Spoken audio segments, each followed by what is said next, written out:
ગુજરાત રાજ્ય યોગ બોર્ડ ગાંધીનગર દ્વારા સ્વસ્થ ગુજરાત મેદસ્વીતા મુક્ત ગુજરાત અભિયાન તેમજ આગામી 11મા આંતરરાષ્ટ્રીય યોગ દિવસની ઉજવણીના ભાગરૂપે કાઉન્ટડાઉન યોગ શિબિર કોમન યોગ પ્રોટોકોલ પ્રશિક્ષણ કાર્યક્રમનું ગોધરામાં આયોજન કરવામાં આવ્યું.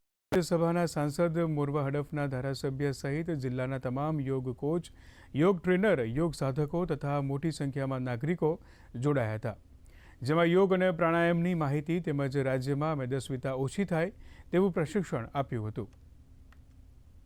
ગોધરાની જનતા તેમજ બધા જ તમામ લોકો યોગની સાથે પ્રેરાય અને યોગ કરતા થાય. 21મી જૂનની અગાઉ જે પ્રોટોકોલ કરાવવામાં આવે છે એ જ પ્રોટોકોલ તેમજ મેદસ્વીતા મુક્ત ગુજરાત જે આજે મોટાપા ખૂબ જ વધી ગયો છે લોકોની અંદર, તો એના પણ આપણે આસનો અને પ્રાણાયામ આજે કરાવવામાં આવશે.